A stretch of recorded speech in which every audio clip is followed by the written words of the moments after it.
M'dzina la Tate ndi la Mwana ndi la Mzimu Woyera. Amen.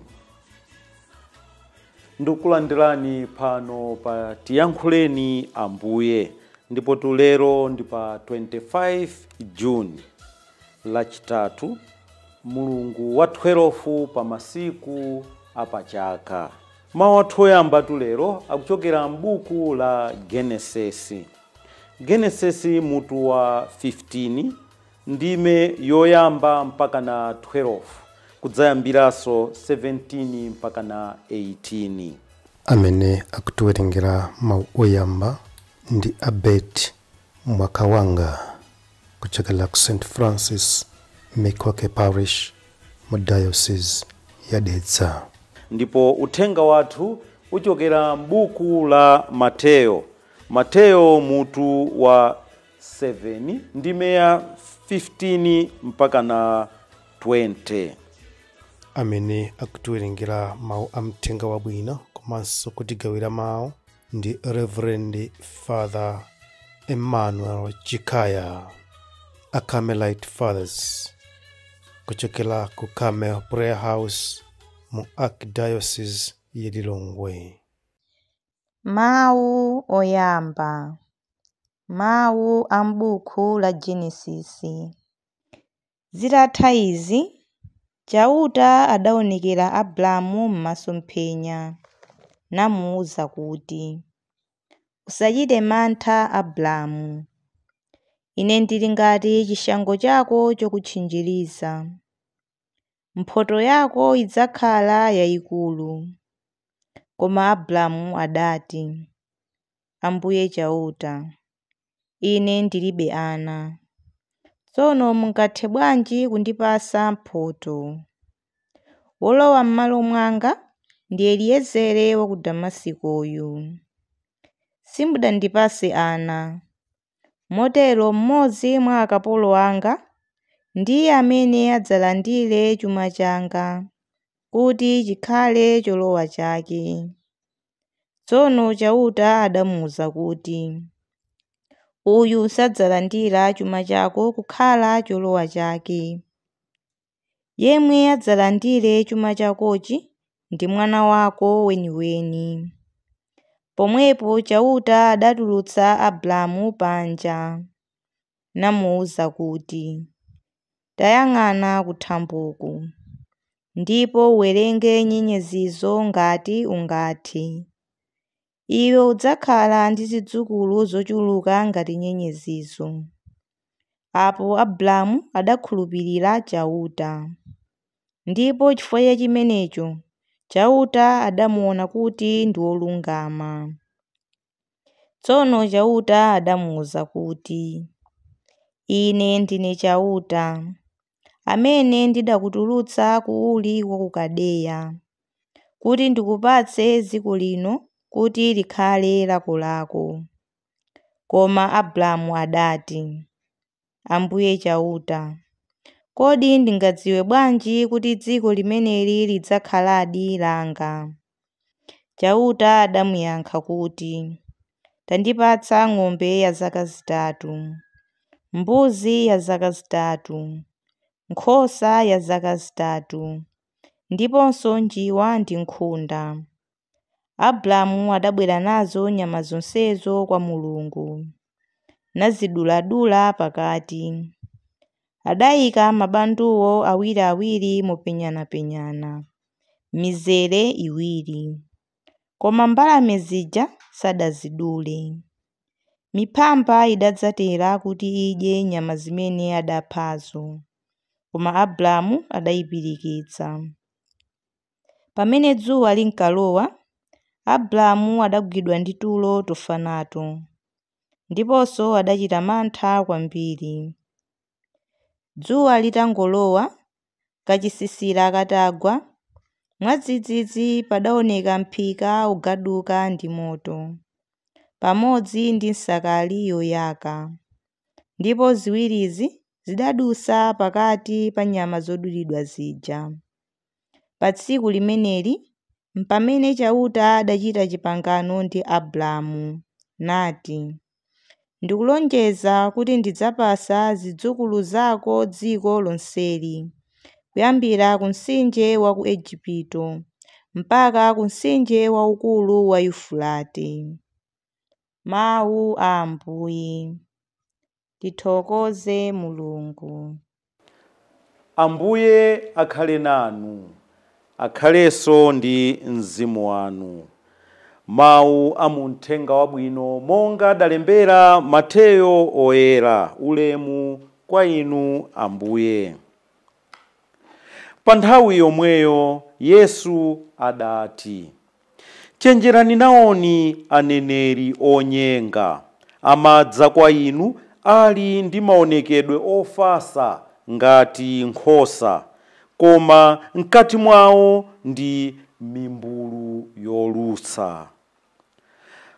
Mudzawadziwira zochita zawo. Kodi mitengo ya minga nkubala mpesa? Kodi mitula nkubala nkhuyu? Chonchonso mtengo uliwonse wabwino umabala zipaso zabwino, koma mtengo oyipa umabala zipatso zoyipa. Mtengo wabwino sungabale zipaso zoyipa, kapena mtengo oyipa kubala zipaso zabwino ayi. Mtengo uliwonse wosabala zipaso zabwino amaudula nkuuponya pa moto. Choncho mudzawadziwira zochita zawo. Uthenga wa Ambuye. Ulemu kwa inu Ambuye Yesu Khristu. Mawu athu oyamba amene achokera m'buku la Genesis. Tikuona kuti Mulungu akakufuna, Mulungu akapanga nawe chipangano, amakhala nawe mpaka chipangano chimenechi chimakwanisidwa. Leronso ndi zimene tikuziona mwa Abrahamu. Mulungu adamulonjeza udzakhala tate wa fuko, ndipo peno wafika kumalo amene analonjezedwa iyeyo mwachikhulupiriro chake, akuyamba kumayang'ana ndi kumadandaula kuti ineyo ndidzakhala bwanji tate wa fuko pamene ndilibe mwana wanga, pamene ndilibe ana. Ndipo iye akumuwuza Mulungu kuti amene atazatenge zonse zimene munandipasazi, zonse zimene munandilonjezazi, ndi kapolo wanga. Ndi amene atazatenge zimenezi. Eleziela wa ku Damasikoyo ndi amene atazatenge. Kwa Mulungu akuti iyayi, nkhani si imeneyo yayi, pereka nsembe. Ndipo Abrahamu anapangadi ndi kupereka nsembe yakeyo. Ndipo apo Abrahamu akuti adakhulupirira chauta, ndipo chifukwa cha chimenecho chauta adamuona kuti Abrahamuyo ndi olungama. Njira inatu ya ife kukhala anthu olungama ndi kukhulupirira zimene Mulungu amatiuza, ndi kumachita zimene timakhulupirira ti Mulungu atiuza, ndi kumatsatira zimene Mulungu amatiuzazo ndi kuzikhulupirira, timakhala anthu olungama. Kodi inuyo ndi ine pa tsiku la lero tingazinene kuti ndife anthu olungama? Timakhulupirira zimene tinalonjeza Mulungu wathu pa tsiku lathu lija la ubatizo? Timazichita zimene zija? Inu ndi ine kodi ndife anthu olungama? Ndi funso limeneli limene tizizifunsa nthawi zonse. Kulungama ndi kutani? Ndi kuchita zimene timakhulupirira, zimene Mulungu anatiuza, zimene Mulungu atipempha kuti ifeyo tizichita, tizizikhulupirira. Kodi inu ndi ine ndife anthu olungama? Abrahamunso tulero chifukwa chokhulupirira ndi kuchita zimene Mulungu adamuwuza, Mulungu akumuwuzanso kuti ndikukulonjeza kuti ndidzapatsa zidzukulu zako dziko lonseli kuyambira ku mtsinje wa ku Egypt mpaka ku mtsinje waukulu wa Yufrate. Mulungutu amapherezera zimene anatilonjeza. Nthawi zina sizingangokhala kwa ife koma mibado ina imene kubwera pasogolo, azibale athu ena amene ali kusogolo, ana athu amene akubwera kusogoloko, chifukwa choti ifeyo tinakhulupirira. Iwo amazalandira zaulere zochuluka kuchokera mu chikhulupiriro chathu. Fo pali zinthu zina zimene timachita, zinthu zina zimene ife timakhulupirira sizingothera pa ife. Ndifake chikhulupiriro timayenera kumapasirana, mbado ndi mbado, bambo kupasirana ake, mayi kupasirana ake. Fa pambuyo pake zaulere zimene Mulungu amapereka zimakafikiranso ana athu chifukwa cha chikhulupiriro chimene ife tili nacho. Uthenga wathu ukutiuza chani pasiku la lero? Ati pakati pathu pamabwera aprofeti, aneneri onyenga. Ife ngati akhristu tikuyenera kumadziwa. Tidziwa bwanji aprofeti kapena aneneri onyenga pakati pathu ti ndi ndani? Ndi Ambuye Yesu lero akutipasa njira yapafupi yowaziwira. Onani zipaso zawo. Chimene afuna kutiuza ife tiziyang'ana zochita zawo, makhalidwe yawo, mayendedwe yawo. Kodi mayendedwe amenewa ndoyenereradi munthu wa Mulungu, munthu amene amakhulupirira Mulungu?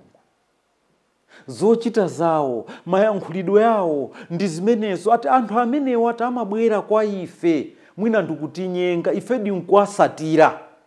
Koma tiyang'ane mayendedwe awo, mayankhulidwe yawo, zochita zawo, maganizidwe yawo, tidziwa kuti awa ndi aneneri onyenga, ndi aprofeti onyenga. Mfaka kutiuza kuti mtengo wabwino umabala zipaso zabwino, mtengo oyipa umabala zipaso zoyipa. Sizingatheketi mtengo wabwino ubale zipaso zoyipa.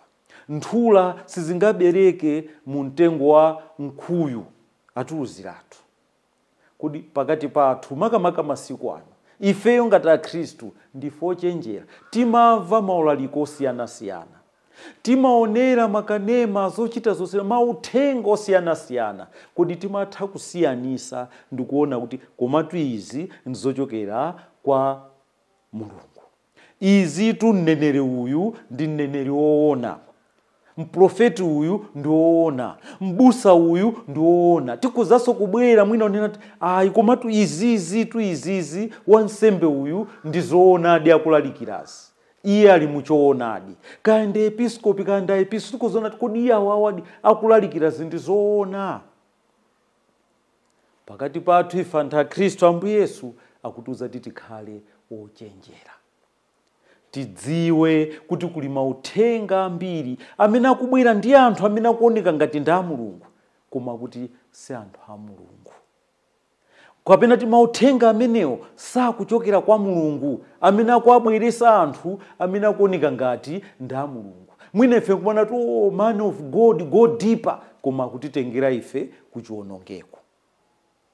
Man of God, go deeper, koma zimene akutiphunzitsa ifezo zili kutalitali ndi Mulungu, zikuthawa uthenga umene Ambuye Yesu anatipasa, kuti palibepo chikhristu chopanda mtanda. Ambuye Yesu sanatiphunzitse chikhristu chopanda, anati ofuna kutsatira ine, ofuna kukhala onditsatira ine, aseze mtanda wake ndi kumanditsatira ine. Palibepo chikhristu chopanda mavuto, chikhristu chosamva ululu nacho ayi. Inutu ndine pasiku la lero tione zimene tikuchitika. Fa pa dziko lapansi pali mauthenga ambiri angofuna tife tizisangalala, koma akutichosa ife pamaso pa Mulungu. Tikupita kutalitali ndi Mulungu. Lero Ambuye Yesu akutipasa ife njira yoti tiziwire kuti kodi amene amalalika zoona, akutiuza ife zoona, zikuyenera kuchokera kuti. Ndati tiyang'ane zipaso zawo, tiyang'ane makhalidwe yawo, tiyang'ane zimene iwo amatiuza kodi zikuchokeradi kwa Ambuye Yesu. M'dzina la Atate ndi la Mwana ndi la Mzimu Woyera. Amen.